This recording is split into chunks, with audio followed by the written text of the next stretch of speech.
El tema de hoy se llama Hijos del Rey. Hijos del Rey.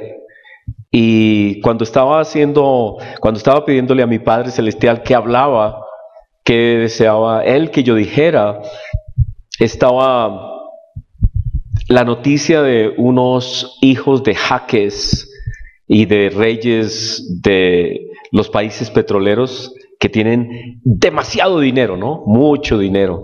Y los hijos están dando la gran vida, viven muy bien, los hijos de estos reyes árabes, y tienen sus botes impresionantes, ¿no? Por ejemplo, ahí dice el yate de Abdul, el hijo del rey de Arabia Saudita. Un yatecito para pasar los fines de semana con sus amigos, ¿sí? Y así viven ellos, viven muy, muy bien. En las cosas más increíbles estaba viendo que incluso ellos mandan a hacer en Alemania carros Mercedes-Benz perfectos con incrustaciones de diamantes, y todo es algo increíble que nosotros, no sé, yo al menos no he tenido la oportunidad de encontrarme con cosas tan increíbles, tan lujosas. Son gente que vive en unos ambientes que uno no se puede imaginar. Esos son los hijos del rey de este mundo, de los reyes de este mundo. El asunto es que a la iglesia se le prendió la idea, y durante siglos la iglesia creyó que ser hijos del rey era poseerlo todo, tenerlo todo, y se construyeron los más grandes palacios y edificios en nombre de Cristo. Se hicieron grandes edificaciones que seguramente ustedes alcanzan a reconocer. Y con la teología de la prosperidad, pues ahora la gente dice, es que yo soy hijo del rey y yo debo vivir bien, ¿cierto? Y entonces a veces los pastores, yo he oído, ¿no?, que fueron a algún lugar y se compraron, mire esta corbata, usted no tiene ni siquiera con qué comprar, en cambio esta corbata, ¿no? Y alardean de las cosas que compran porque son los hijos del rey, y por eso se quieren dar grandes lujos. Y pensando en este tema, a uno le queda claro que hay algo mal, algo anda mal, porque tener mucho dinero significa ser hijos del rey. Hijos del rey. Algo ha habido, algo ha cambiado, algo ha sucedido en la mentalidad de los hermanos de la iglesia que no han comprendido bien lo que significa ser hijos del rey. Y en una sociedad en la que vivimos cada vez más difícil, más compleja, más difícil lograr cosas, pues la gran mayoría de los cristianos se encuentran que es difícil ser o llegar a los niveles de lo que algunos piensan que debe ser un hijo del rey. Porque claro, estas personas que enseñando a Cristo tienen tantas cosas, pues los miembros dicen, uy, ¿yo cuándo voy a tener todo eso? Pero hay un mundo que es muy complejo, es un mundo competitivo, es un mundo difícil, es un mundo lleno de retos y de una sociedad muy compleja. Y ustedes saben esta bandera qué significa, ¿no? Tomaron el arco iris y lo desfiguraron y le dieron otro significado. El arco iris, ¿qué era? Era la paz de Dios, ¿no? Pero ahora simbolizan los movimientos, todos los movimientos raros. Es lo que ahora simboliza el arco iris. Desformaron el concepto de la paz de Dios y deformaron el concepto detrás del cual está Dios, que Él vino, hizo cierta cosa en el diluvio. ¿Por qué trajo Él el diluvio? ¿Cierto? Y ahora tomaron esos colores y están hablando precisamente de lo que Jesucristo, Dios, destruyó en el diluvio. ¿Sí? Pero ese es el mundo, ¿no? Hay un lobby, como llaman, hay unas tendencias en el mundo entero en que quieren establecer estas nuevas maneras de relaciones entre hombres y mujeres, entre hombres con hombres, mujeres con mujeres, que eso es una tendencia que nadie la detiene. No hay nada, como Babel, no hay nada que detenga lo que está pasando.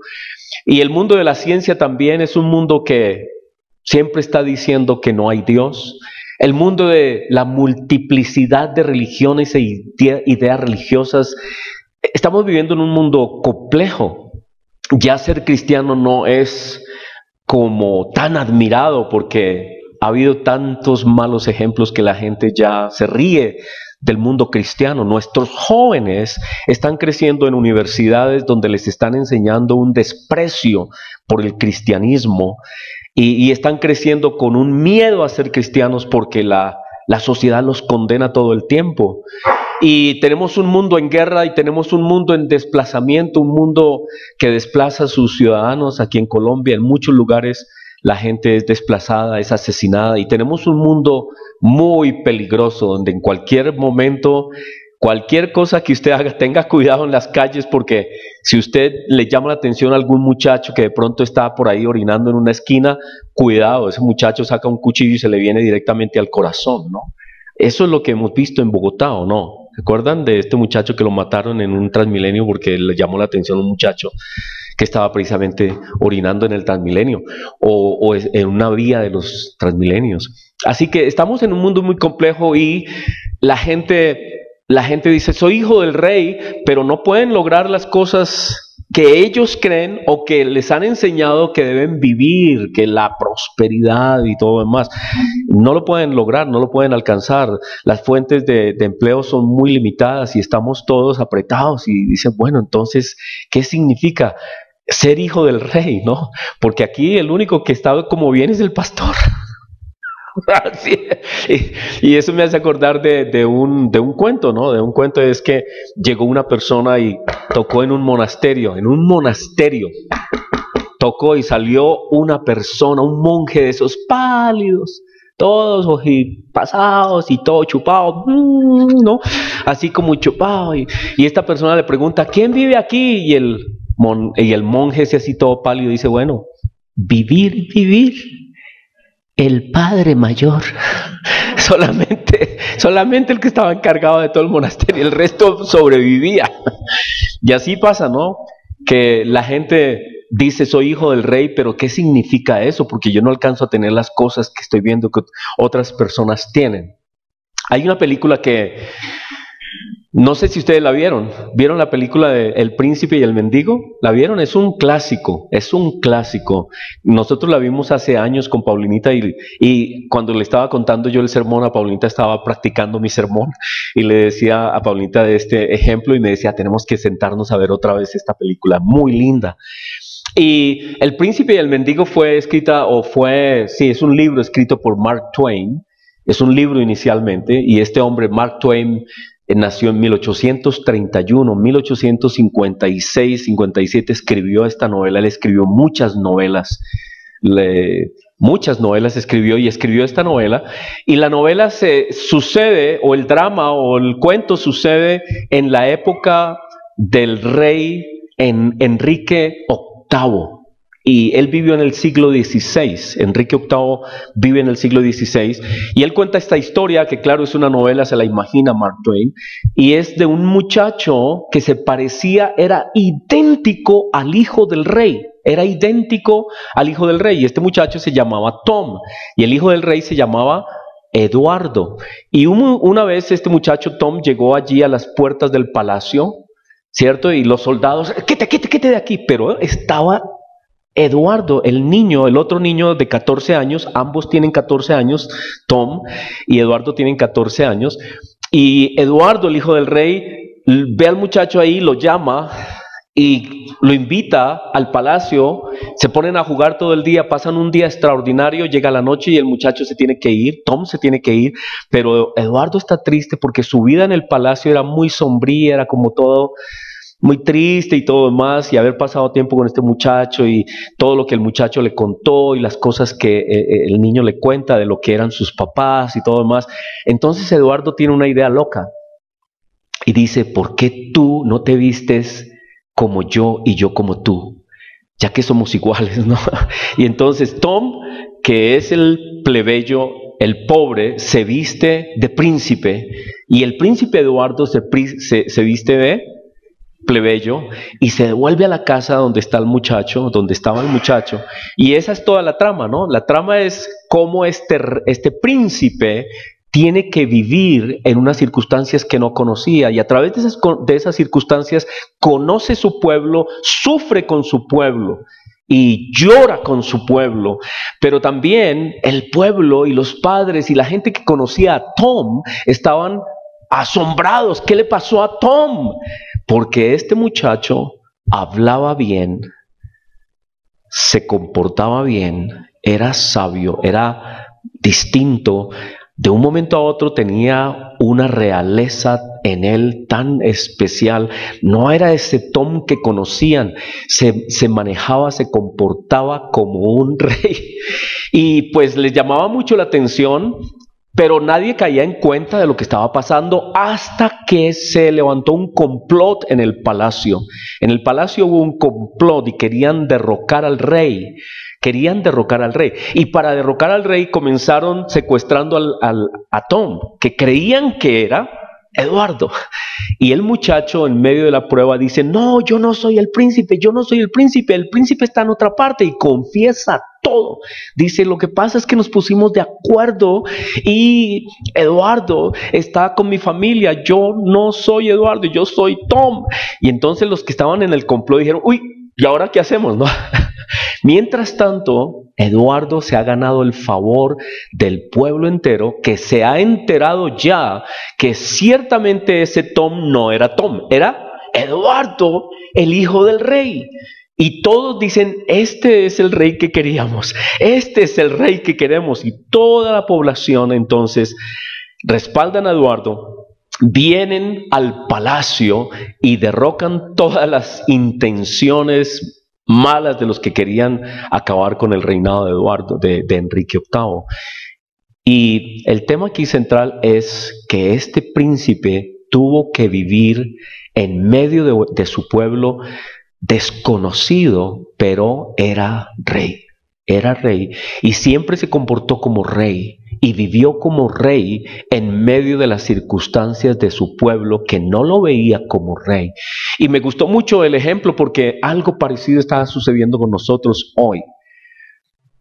Cuando dice que somos hijos del rey, no significa y no quiere decir que nosotros vivamos como los hijos de los reyes del mundo, con una cantidad de excentricidades, ¿cómo es? Excéntrico. No con una cantidad de lujos y de cosas que tienen los hijos de los reyes de este mundo, sino que nosotros debemos vivir como el rey que vivió en esta tierra, que nadie lo reconoció, pero era rey. Sin embargo, todos dicen, en esta persona hay algo especial. ¿Quién es este hombre? ¿Se acuerdan del Señor Jesucristo cuando decían, ¿quién es este hombre que aún el mar, el viento le obedece? Y estaban asombrados, ¿quién es este hombre? Era siempre la pregunta, ¿quién es este hombre? Fue la pregunta que Pablo también hizo, Señor, ¿quién eres tú? Y a algunos Dios les reveló quién era, como Pedro. Pedro, ¿se acuerdan en qué lugar fue revelado a Pedro quién era Jesús, el Cristo? Yo creo que los que estudian CIPEP, los duros en CIPEP, saben cómo se llamaba ese lugar. ¿Dónde estaba? En una población. Yo mismo estuve estudiando el tema, ahorita no me acuerdo cómo se llamaba. Bueno, yo sé que estaba abajo del monte ¿de qué? Del Hermón. Abajito del monte Hermón había una población, y en esa población fue la declaración de Pedro ante la pregunta de Jesús, ¿quién dicen los hombres que soy yo? Y las personas tenían una idea de Cristo, no sabían que Él era el Rey. Pero Pedro declara, tú eres el Mesías, tú eres el Hijo de Dios, tú eres el Hijo de Dios, el Cristo. Él lo identifica. Y la grandeza de Juan, el apóstol de Bautista, el Juan Bautista, es que él identifica quién es el Mesías, es Él. Nadie más lo hubiera podido identificar. Y por eso me gustó este ejemplo de que ahí estaba Eduardo, el hijo del rey Enrique VIII, en medio del pueblo, y nadie sabía que él era el príncipe, pero él se comportaba como un príncipe. Así lo muestra en la película, ¿no? De pronto la vemos. ¿Cuánto dura la película? ¿Como hora y media? ¿Mucho tiempo? ¿No? Y la volvemos a ver. Es muy bonita porque presenta todas las costumbres y todo lo demás. Pues es así como Dios quiere que nosotros estemos viviendo. Cuando estamos hablando de ser hijos del rey, significa que nosotros somos sus príncipes en este mundo. Pero no los príncipes para acumular poder y para ejercer opresión y para mostrar nuestras riquezas y para mostrar nuestro poder, sino para mostrar a aquel rey que representamos. ¿A quién representamos? A Cristo. A Cristo. Y por eso es que leímos esta parábola del Señor Jesucristo en Mateo 13, la vamos a volver a leer. Porque él dice lo siguiente, Mateo 13:24 dice, le refirió otra parábola diciendo, el reino de los cielos, ¿de qué está hablando? De un reino, está hablando de un reino. Esta parábola es las parábolas del reino, ¿no? Los que estudiamos otra vez CIPEP, los invito, hermanos, estudien CIPEP, muy, muy lindo ese curso, los invito a que hagan su discipulado con CIPEP. Y las parábolas del reino son esa parte que nos muestra que el libro de Mateo está muy bien organizado. El libro de Mateo nos dice la expansión del reino, los principios del reino la expansión del reino son los primeros capítulos de Mateo, hasta el capítulo 4. Y luego los principios del reino son el sermón del monte, que son el 5, el 6 y el 7 de Mateo. Y luego están las evidencias del reino, ¿se acuerdan? Los que estudiaron en CIPEP. ¿Cuáles son las evidencias del reino? Los milagros, los milagros. Y luego de las evidencias del reino, ¿qué hay? Los enviados del reino, los representantes del reino. ¿Quiénes eran los representantes? Sus discípulos. Y luego dice, ese es el capítulo 10, y el capítulo 11 y 12 habla de las dificultades, de las persecuciones a los que han creído en ese reino. Y luego el capítulo 13 son las parábolas del reino. Y en esta parábola, el tema central entonces de Mateo es el reino. Y en esta parábola, el tema central también es el reino. Dice, le refirió otra parábola diciendo, el reino de los cielos es semejante a un hombre que sembró buena semilla en su campo.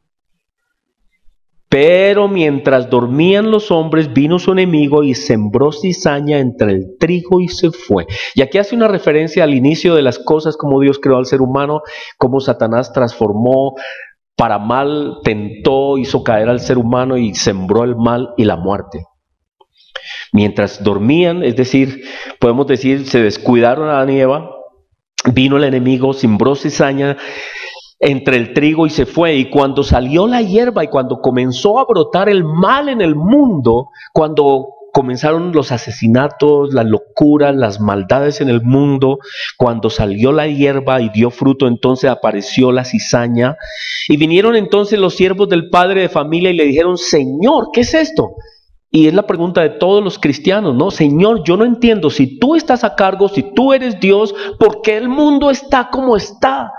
Y la gente también del mundo, la gente siempre pregunta, si hay un Dios bueno, ¿por qué hay tanta maldad en el mundo? La pregunta de toda la gente. Yo no creo que haya ningún Dios, porque si Dios existiera, no habría tanta maldad, ¿cierto? Es la razón de la gente. Pero aquí Dios nos está explicando la razón de la maldad en el mundo. ¿Qué pasó?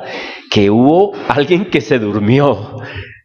Nuestros padres se durmieron en sus laureles, se dejaron tentar, entró la maldad, entró la muerte y el mundo se corrompió.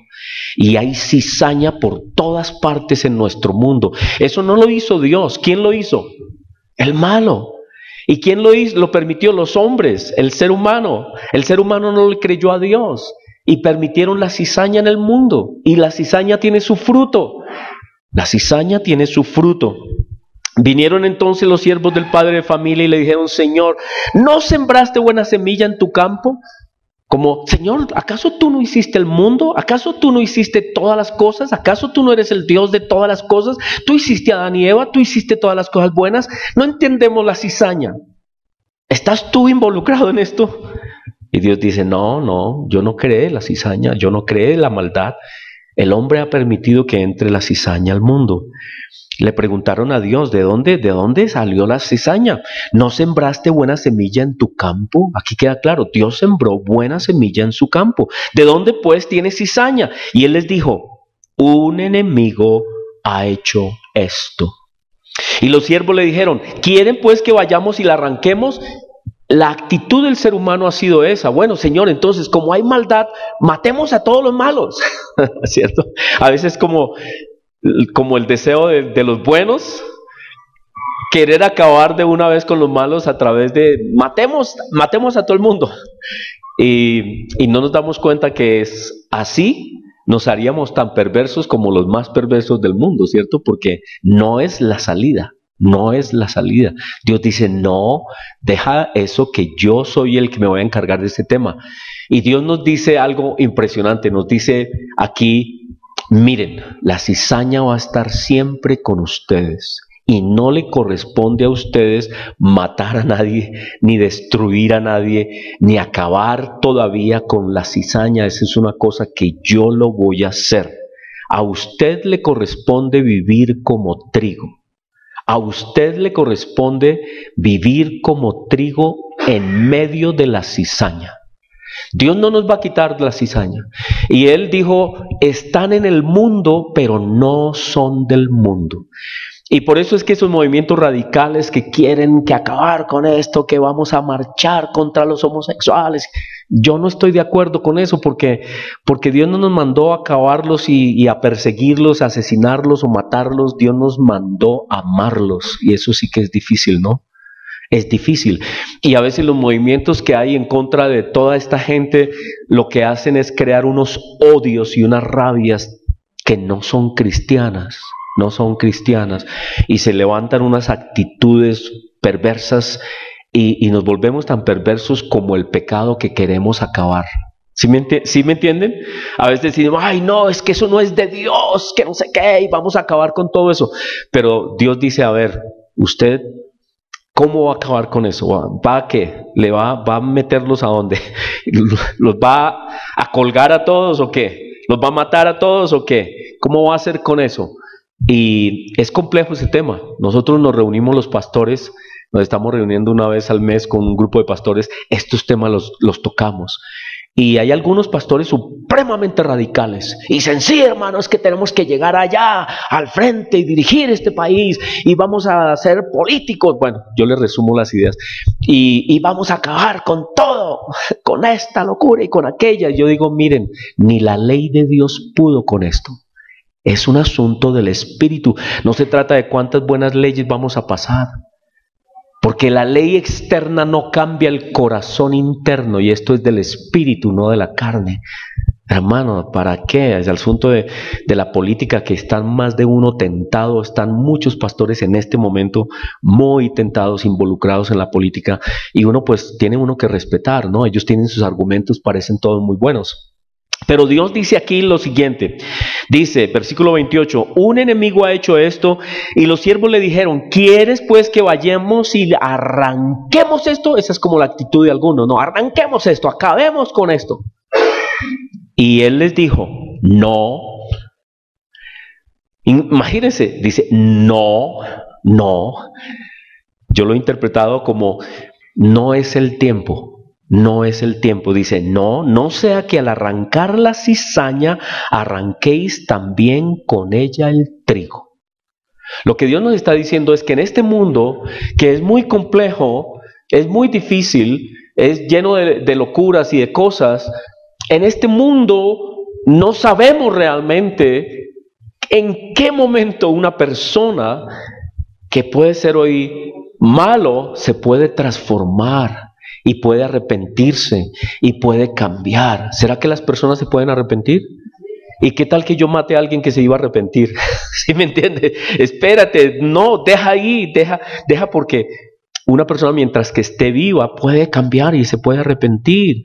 Y Dios dice, no, tú no juzgues ese tema, porque tú no sabes juzgar esos temas, déjamelos a mí. Y de pronto nosotros, digamos, en la juventud hay muchas personas que cometen muchos errores, hacen locuras, pero llega un momento en que su vida cambia totalmente. En estos días me enviaron, y yo no sé si ustedes recibieron de pronto el testimonio de un cantante muy famoso que fue homosexual y que cuenta su historia. Y dice, me cansé de eso, era una mentira, yo vivía en un engaño, no era cierto. Y ahora tengo mi familia, le estoy pidiendo a Dios que me ayude ahora No hablo de familia, todavía no tenía la familia, no, pero estaba hablando de que se había transformado, había aceptado al Señor Jesucristo y buscaba tener una familia, porque él entendió que la manera correcta de vivir es como el Señor Jesucristo nos dice. Pero si yo lo hubiera conocido cuando estaba en sus farras y todo lo demás, y yo tuviera este celo de arrancar la cizaña, le pego 2 tiros y digo, en el nombre del Señor, pum, pum. Sí, no, Dios dice, no. No, porque tú no sabes lo que va a pasar con una persona. No sea que al arrancar la cizaña, arranquéis también con ella el trigo. Dejad crecer juntamente lo uno con lo otro. Y a uno le parece increíble lo que Dios dice acá. ¿Qué dice? Dejen crecer juntamente lo uno con lo otro hasta la siega. ¿Qué nos está pidiendo Dios? Dios nos está diciendo en la parábola del reino que nuestra labor es ser trigo, y Dios verá qué hace con la cizaña. Él verá.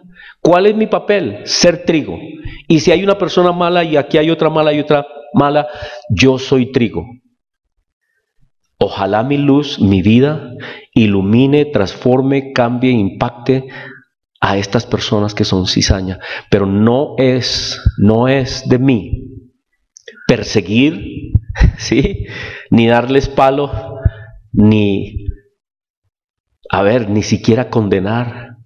Es más vivir como trigo, iluminar la vida de ellos para que vean y digan, esa persona interesante, ¿no? Esa persona, y que vean nuestra luz y vean nuestro ejemplo y vean nuestras buenas obras como reyes en medio de un mundo que no tiene luz. Así que el llamado de Dios a ser hijos del Rey no es un llamado a vivir como el mundo vive y con las ideas del mundo de los reyes, sino a vivir los caminos de Cristo como Él vivió. Juan y Jacobo, cuando tenían esa pasión y estaban llenos de fuerza y llenos de pasión, porque ellos habían sido discípulos de Juan el Bautista, y Juan el Bautista tenía un mensaje duro, fuerte, y decía, y el que no se arrepienta, hermano, ya viene el fuego y se los va a llevar a todos. Y Juan y Jacobo tenían esa actitud. Y resulta que una vez, andando con Jesús, llegaron a un pueblito de Samaria, ¿no?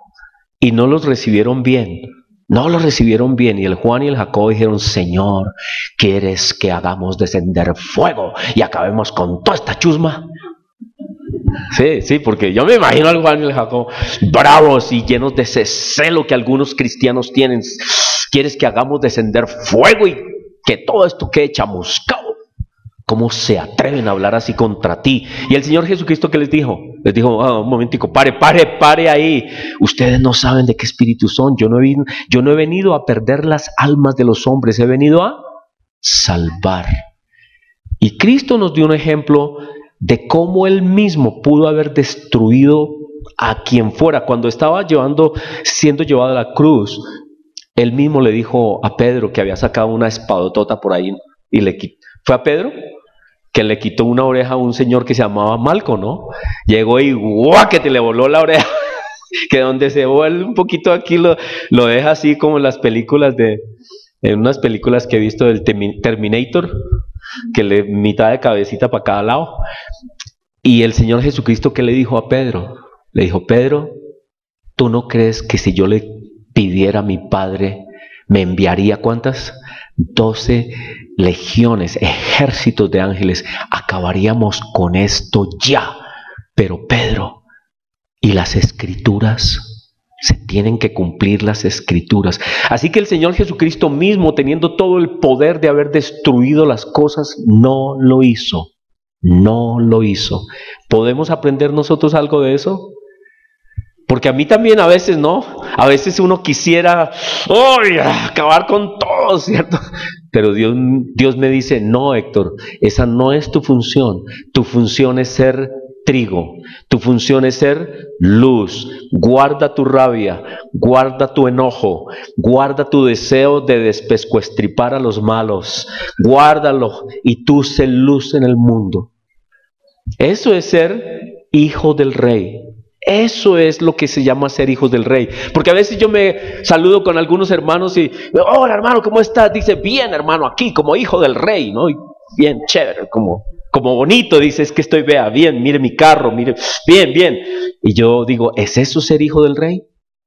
Lo que Dios nos dice que ser hijos del Rey es llevar la luz de Cristo en medio de un mundo malo. Eso es ser hijos del Rey. No tiene que ver con riquezas, no tiene que ver con poder económico, no tiene que ver con influencias o cosas que podamos hacer para favorecernos a nosotros o a nuestra familia. No tiene que ver con eso. Tiene que ver con ser luz de Cristo en medio de nuestras tribulaciones, en medio de nuestras dificultades, en medio de nuestros problemas. Dejad crecer. Eso es increíble. Dios nos dice, deje a esa persona quieta, ¿ok? No lo ataquen, no lo humillen, porque si de pronto vemos a alguien así como amanerado, ¿cierto? Y de pronto está en un círculo donde nosotros estamos, la tendencia es decirle, darle su coscorrón, ¿no? ¡Pum! Aprenda a ser hombre. Es que la pasión de Dios, no, Dios dice, déjelo en paz. Ámelo, sea ejemplo para esa persona. Es muy difícil, ¿cierto? El camino más largo es ser ejemplo. El camino más difícil es ser ejemplo. ¿Sí? El camino más difícil es oír lo que le pasó en su vida. Cuando este muchacho que les digo que da el testimonio, que debo tener por ahí en mi celular en alguna parte, me lo enviaron. Cuando él abre su corazón en una entrevista que le hacen, él dice cómo comenzó su vida de homosexual. Familiares que lo violaron muchas veces de niño. ¿Qué vamos a hacer con esos familiares? ¿Eran mejores porque no son homosexuales? ¿Quién tenía el problema realmente? ¿Sí me entienden? Entonces nosotros vemos el resultado del pecado, pero la causa, esos los señores, hay muchas causas en la vida de las personas. Y entonces al hablar con un pecador tenemos que mirar qué pasó en su niñez. Y por algo Cristo nos dice, dejen en paz este asunto. No les corresponde a ustedes juzgar o condenar. Les corresponde ser luces. Eso es ser hijos del Rey. Y es más difícil ser hijos del Rey. Es más difícil ser hijos del Rey porque lo fácil es decirle, uy, usted pecador horrible. ¿Cierto? Eso es lo fácil, condenarlo y volverlo nada, darle 3 patadas, sacarlo de nuestra casa o del lugar donde esté. Eso es lo más fácil. Lo más difícil es comportarme como Cristo ante esas personas. Y ustedes vieron en el sermón pasado que dio Cristóbal, cómo Cristo se mantuvo, cómo Cristo anduvo en medio de los pecadores. ¿Cómo fue Cristo con los pecadores? ¿Cómo fue? Tierno, fuerte pero tierno, porque a esa mujer que seguramente ustedes vieron en el ejemplo, que era pecadora, la habían pescado infraganti, él le dijo, yo no te condeno, ve y no peques más. Y eso es lo que transforma, el amor de Dios transforma, el poder de su amor, es el Espíritu de Dios en las personas que convence de pecado. No son mis palabras, ni mis amenazas, ni, es que pecador, usted se va a ir al infierno. Eso no transforma a nadie, eso crea odios, crea resentimientos, eso no transforma a nadie. Lo que transforma es que yo sea trigo en el mundo, que yo sea luz en el mundo. Y por eso Dios dice, deje crecer juntamente lo uno con lo otro. Es decir, usted no se preocupe porque estamos en un mundo complejo, es un mundo difícil. Pero usted, el papel suyo, si decide aceptarlo, ¿cierto? Misión imposible 3, 4. Misión imposible. Si usted decide, y esto se va a autodestruir en 5 segundos, es que usted sea trigo en este mundo. Eso es lo que Dios nos llama a hacer, ¿cierto? Dejad crecer juntamente lo uno con lo otro. ¿Hasta cuándo? Hasta la siega. Y al tiempo de la siega, ¿quién es yo aquí? Jesucristo es el que está hablando. En el tiempo de la siega, Jesucristo dirá a los segadores, recoged primero la cizaña y atadla en manojos para quemarla, pero recoged el trigo en mi granero. Solamente Cristo sabe quiénes son aquellos rebeldes Él es el que pagará, Él es el que da a cada uno conforme sus decisiones. Y allí entonces Él es el juez justo que decidirá correctamente. Él es el que decide. Hoy nosotros nos corresponde ser trigo. Si solamente queda esto en la mente de todos nosotros, ¿qué nos corresponde ser? Trigo. ¿Cuál es la vida del rey? ¿Cuál es la vida de un hijo del rey? Ser trigo, ser luz. Y el mundo seguirá siendo perverso hasta cuando Cristo vuelva, ¿sí o no? Eso es lo que dicen las Escrituras. No lo vamos a cambiar, sino que Él viene a cambiarlo. Él viene a transformarlo.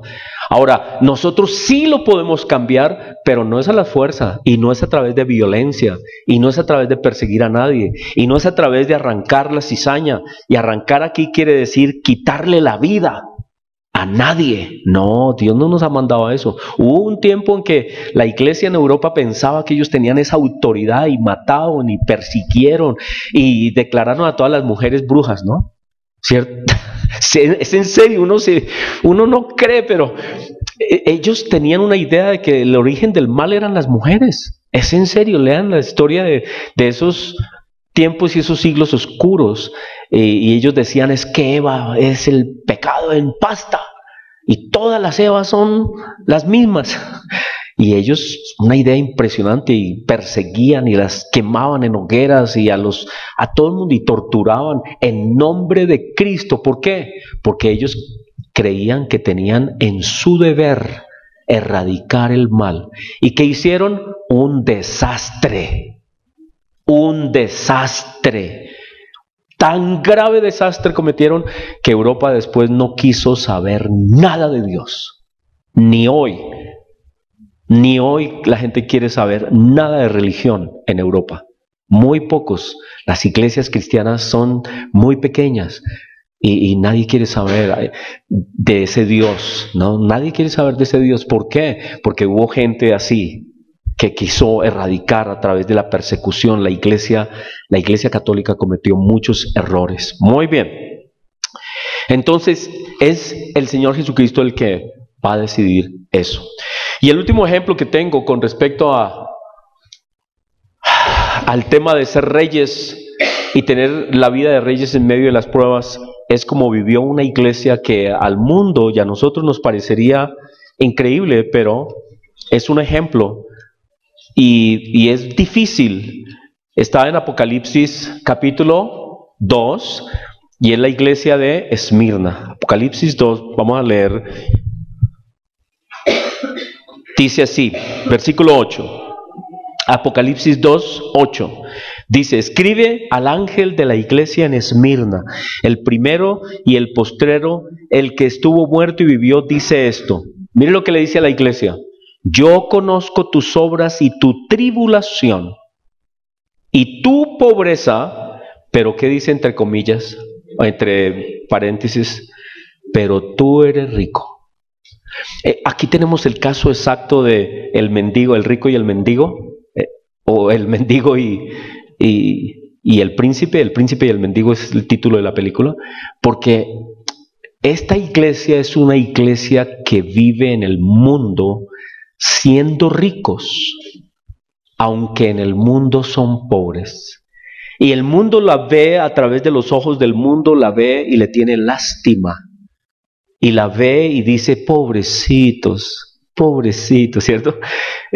Pero Dios dice, no, el mundo tiene unos ojos mal. Ve las cosas al revés. Para mí tú eres rica. Es una iglesia rica. Cristo la ve con otros ojos. Cristo ve a esta iglesia como una iglesia rica. Ellos sí son hijos del rey. Son ricos a través de lo que Dios valora como riqueza. Y pues si yo hubiera estado en esa iglesia hubiera salido corriendo, ¿cierto? Tal vez si hubiéramos estado allá y hubieran dicho, uy, hermano, no, pero usted váyase para una mega iglesia, hermano. Allá donde le den, ¿cierto? Le proclamen bendición, hermano, que es esa pobreza, ¿cierto? Tal vez nos hubieran dicho, sí, ahí los dejen sin 5. Bueno, pero yo me imagino que si nosotros estuviéramos viviendo en Esmirna, estaríamos angustiados tal vez también porque parece que ellos en la iglesia sufrían, estaban sufriendo, sufrieron como si ustedes ven la película, como Eduardo, el hijo del rey, tuvo que sufrir las angustias de su pueblo que él iba a gobernar. Y tuvo que pasar las angustias de su pueblo. Pero fue así como entendió a su pueblo y después lo pudo gobernar. Y así aquí la iglesia de Esmirna es una iglesia sufrida. Yo conozco tus obras y tu tribulación y tu pobreza, pero tú eres rico. Esa declaración es la más hermosa que puede una iglesia recibir. Que Dios mismo, Cristo mismo diga, pero eres rico. Fantástico, ¿no? Fantástico que Dios dijera eso de nosotros, eres rico. Y la blasfemia de los que se dicen ser judíos y no lo son, sino sinagoga de Satanás. No temas en nada lo que vas a padecer. Y esto a mí el corazón se me vuelve como una pasa, porque es que Dios le dice, es que además de que ya has sufrido, tranquilo que vas a seguir sufriendo. ¿Sí? Dice, Señor, pero a ver, ¿yo qué he hecho? Sí, ¿por qué? ¿Por qué, Señor? Y Dios dice, no te preocupes, yo tengo un propósito. Tengo un propósito. Y claro, uno a veces en la iglesia lo que menos quiere que le digan a uno es, no te preocupes que eso va a seguir igual. ¡Ah, no! No, yo no quiero seguir igual, estoy sufriendo, estoy pasando por angustias, esto es una prueba muy dura, esto es no se lo deseo a nadie. Y Dios le dice, tranquilo que vas a seguir sufriendo. ¿Y por qué le dice Dios eso? ¿Por qué le dice? Todavía falta un poco más en lo que Dios está haciendo con nosotros. Y en lo que Dios estaba haciendo con esta iglesia. No temas. Le dice, ten ánimo, tranquilo, manténganse ahí, tranquilo, no se desaliente, no se me desanime, aguante. Y eso es lo que a veces no queremos, ¿cierto? Le digo, Señor, pero vea, llevo tantos años, tantas dificultades, mira mi prueba, mira, Señor, ya no doy más, Señor. Y Él dice, tranquilo, tú sí puedes un poco más. Y aguante. Dios nos dice, no temas, sin embargo, he aquí el diablo echará a algunos de vosotros en la cárcel para que seáis probados y tendréis tribulación por 10 días. Y aquí algunos dicen que eran como 10 épocas, es decir, se refiere a un tiempo prolongado. Y Dios dice, mejor dicho, dice estas cosas y yo no sé si esto sea de ánimo para uno, que le digan, no te preocupes, vas a seguir sufriendo unos 4 años más. ¡Ah! Gracias, no, gracias. ¿Quién quiere seguir sufriendo? Pero Dios les dice, mantente, no temas. Sé fiel, dice, sé fiel hasta la muerte. Sé fiel hasta la muerte. Piensen en eso. Dios nos llama a eso. Sé fiel hasta la muerte. Y no sabemos qué va a pasar en nuestra vida. Yo no sé, yo ahora estoy aquí bien. Todos se les ve muy bonitos, rozagantes, jóvenes, bien desayunaditos. Se les ve muy queridos, risueños, todos. No sabemos cómo va a ser la cosa después. Pero Dios nos dice que sé fiel hasta la muerte. Y no te desanimes, quítate la idea de que ser hijo del rey es que todo está bien y que lleno de plata y lleno de bendiciones, solo bendiciones y que todo chévere y que no te enfermas y que... No, eso no es ser hijo del rey. Sigue representándome a mí y que sepamos quién es Jesús, el que murió en la cruz. Y Él dice, mantente ahí hasta la muerte, y yo te daré la corona de vida. El que tiene oído, oiga lo que el Espíritu dice a las iglesias. El que venciere no sufrirá daño de la segunda muerte. Ser hijo del rey no es fácil. Estamos hoy siendo como príncipes que estamos con el pueblo. Somos como príncipes que hemos salido de allá de esas instalaciones tan bonitas de Enrique VIII según la película, y estamos en medio del pueblo, siendo luz para el pueblo. Si ven la película se van a dar cuenta cómo este muchacho se comportaba en medio de la grosería del pueblo y cómo él se comportaba como rey, porque él era rey. Así nos toca a nosotros. Así que el Señor Jesucristo nos ha mandado a vivir los valores del reino hoy, que vivamos como reyes, no en opulencia, sino en el estilo de vida de su reino. Eso es ser hijos del rey. Eso es ser hijos del rey. Ahora, no está mal si alguien me dice, estoy bien, me siento como el hijo del rey. Tranquilo, no es que esté mal, no. Pero, ser hijos del rey es representar a Cristo en la tierra, en medio de todas nuestras tribulaciones, en medio de toda nuestra ciudad, en medio de la inseguridad, en medio de la maldad, en medio del pecado, en medio de la cizaña. Eso es ser hijos del rey. Y no ceder a la tentación de lo vulgar, como no cedió el rey, el príncipe que iba a ser rey. Eduardo no cedió ante las tentaciones de querer ser como el pueblo y hacer las locuras del pueblo, sino que se mantuvo con su mentalidad de príncipe. Les invito a ver la película, ¿no? Ahí está en mispeliculas.com, barato, gratis, ¿sí? Todo lo que tienen que gastar es las palomitas de maíz, no más. Y la ven. Somos hijos del rey y mostramos al mundo que lo somos por la manera como vivimos, y así es como Cristo quiere que proclamemos su reino. Es como Él quiere que proclamemos su reino y avancemos en su reino, viviendo como hijos del rey. Pero ya vimos, no tiene nada que ver con riquezas materiales. Ahora, si Dios nos las da, fantástico, no son malas, pero usarlas para proclamar su reino. Señor, te damos gracias. Señor, te pedimos una bendición sobre todos nosotros. Tu bendición esté sobre mis hermanos, sobre mí. Señor, te pedimos que nos aclares ese tema de ser hijos del rey, de tu reino, de ti que eres el rey. Y te pido, Señor, que nos ayudes a vivir en medio de toda esta oscuridad de nuestra ciudad, en medio de los problemas de nuestra ciudad, en medio del mugre que hay en nuestra ciudad, en medio de la vulgaridad que hay en nuestra ciudad, que nosotros nos comportemos como reyes que somos.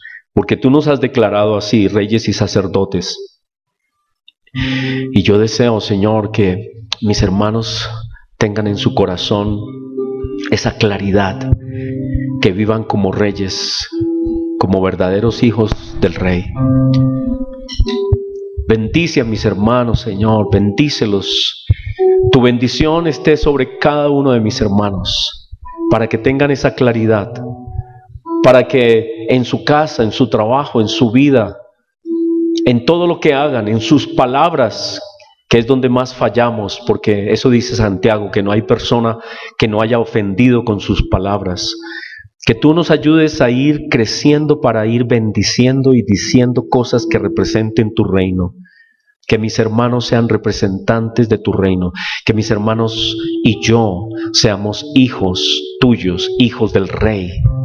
No con cosas materiales, no con vanidades de este mundo, sino con tus principios y tus valores, para que el mundo crea. Cuando llegue el tiempo digan: ahora entiendo, yo conocí a esta persona, yo lo conocí, vivió al lado mío, vivió en la casa al lado mío, y yo sí lo veía, y yo veía su casa, y yo veía su hogar, y yo veía cómo se comportaban. Ahora entiendo, él era un hijo tuyo, era un rey. Que digan eso, Señor, que digan eso cuando venga el tiempo, Señor, y ojalá desde ahora que puedan decir: este hombre, esta mujer es distinta, es diferente, algo hay en esta persona, es algo especial que hay en esa persona. Así que, Señor, te pido por mis hermanos, que ellos vivan así como hijos tuyos, hijos del Rey, hijas del Rey, que cuiden su vida, sus palabras, sus obras, su ejemplo, su testimonio, donde quiera que vayan, Señor, que los guardes con tu espíritu. Señor, que tu bendición esté sobre ellos, la bendición del Padre, del Hijo y del Espíritu Santo. Amén. Amén.